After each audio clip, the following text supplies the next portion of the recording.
Mephibosheth, the son of Saul, came down to meet the king, and he had neither groomed his feet, nor trimmed his beard, nor washed his clothes, from the day the king departed until he came home in peace.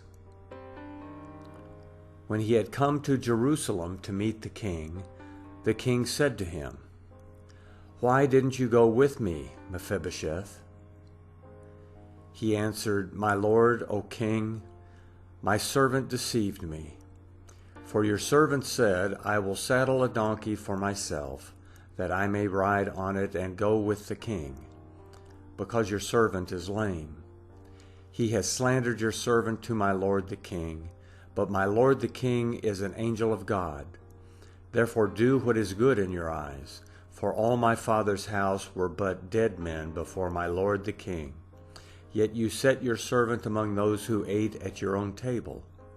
What right therefore have I yet that I should cry any more to the king?" The king said to him, "Why do you speak any more of your matters? I say you and Ziba divide the land." Mephibosheth said to the king, "Yes, let him take all, because my lord the king has come in peace to his own house."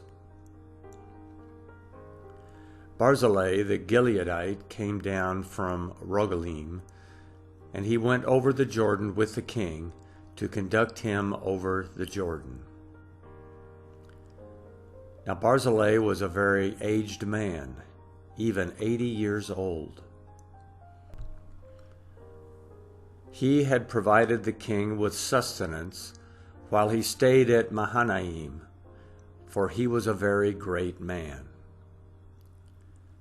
The king said to Barzillai, "Come over with me, and I will sustain you with me in Jerusalem." Barzillai said to the king, "How many are the days of the years of my life, that I should go up with the king to Jerusalem? I am 80 years old today. Can I discern between good and bad? Can your servant taste what I eat or what I drink? Can I hear the voice of singing men and singing women any more? Why then should your servant be a burden to my lord the king? Your servant would but just go over the Jordan with the king. Why should the king repay me with such a reward? Please let your servant turn back again, that I may die in my own city, by the grave of my father and my mother. But behold your servant Kimham. Let him go over with my lord the king, and do to him what shall seem good to you." The king answered, "Kimham shall go over with me, and I will do to him that which shall seem good to you. Whatever you request of me, that I will do for you." All the people went over the Jordan, and the king went over. Then the king kissed Barzillai and blessed him, and he returned to his own place. So the king went over to Gilgal, and Kimham went over with him. All the people of Judah brought the king over, and also half the people of Israel.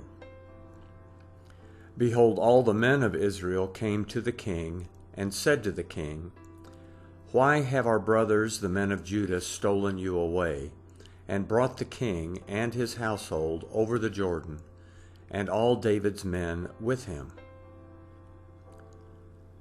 All the men of Judah answered the men of Israel, "Because the king is a close relative to us. Why then are you angry about this matter?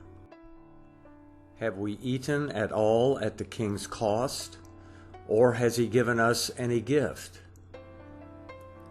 The men of Israel answered the men of Judah and said, "We have 10 parts in the king, and we have also more claim to David than you.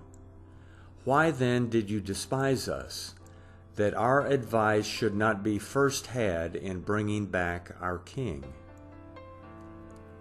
The words of the men of Judah were fiercer than the words of the men of Israel.